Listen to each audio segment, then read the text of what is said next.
కాంగ్రెస్ ప్రభుత్వం అధికారంలోకి వచ్చినప్పటి నుంచి రాష్ట్రంలోని దేవాలయాల అభివృద్ధికి విశేష ప్రాధాన్యత ఇస్తూ పలు అభివృద్ధి కార్యక్రమాలు చేపడుతోందని ఆలయ ఈవో మారుతి డైరెక్టర్ చిట్యాల ధనుంజయ అన్నారు. తమ పాలకవర్గం ఆధ్వర్యంలో దేవాలయాన్ని అన్ని విధాలుగా అభివృద్ధి చేసేందుకు కృషి చేస్తున్నామని తెలిపారు.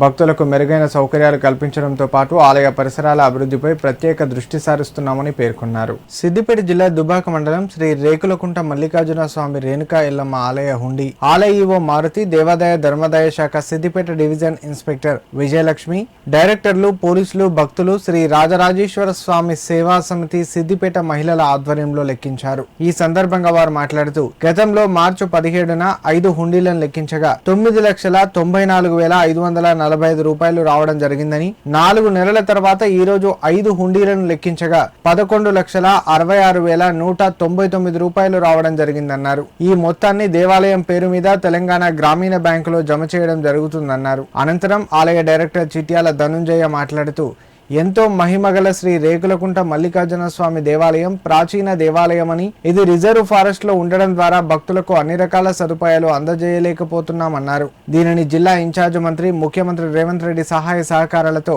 ఆలయ అభివృద్ధికి కృషి చేసి రానున్న రోజుల్లో మరో కొమరవెల్లిగా తీర్చిదిద్దుతామన్నారు. ఈ కార్యక్రమంలో ఆలయ డైరెక్టర్లు, దేవాదాయ ధర్మాదాయ శాఖ సిబ్బంది, భక్తులు పాల్గొన్నారు. మండలంలో గల రేగులకుంట గ్రామంలో శ్రీ మల్లికార్జున స్వామి దేవాలయము అతి ప్రాచీనమైనటువంటి దేవాలయము. ఈ దేవాలయంలో హుండీ లెక్కింపు ఈరోజు నిర్వహించడం జరుగుతుంది. దానికి పర్యవేక్షకులుగా దేవాదాయ శాఖ ఇన్స్పెక్టర్ విజయలక్ష్మి మేడం గారు, అదేవిధంగా మా ధర్మకర్తల మండలి సభ్యులు, పోలీస్ సిబ్బంది మరియు బ్యాంక్ సిబ్బంది, రాజరాజేశ్వర సేవా సమితి సభ్యులు అందరి సమక్షంలో ఈరోజు హుండీ లెక్కింపు నిర్వహించడం జరుగుతుంది. ఇట్టి హుండీ లెక్కింపులో గత మార్చి మాసంలో 17వ తారీఖు నాడు హుండీ లెక్కింపు జరిగింది. ఆ తదుపరి ఈరోజు సిద్దిపేట జిల్లాలో దుబ్బాక మండలంలో శ్రీ రేకులకుంట మల్లికార్జున స్వామి దేవస్థానంలో హుండీ లెక్కింపు జరుగుతుంది.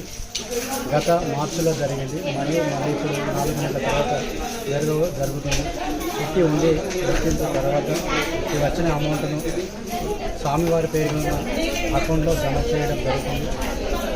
తదుపరి కార్యక్రమాన్ని ఇంతకుముందు ముందుకు తీసుకెళ్దామని కోరుకుంటూ, అదేవిధంగా దీనికి సహకరించిన ఈఓ గారు, విజయలక్ష్మి మేడం గారు, ప్లస్ ధర్మకర్తను, ప్లస్ ఇక్కడున్న ఎంప్లాయీస్, ప్లస్ రాజరాజేశ్వర సేవా సమితి వారి ఆధ్వర్యంలో డెవలప్ హుండీ లెక్కింపు జరుగుతుంది.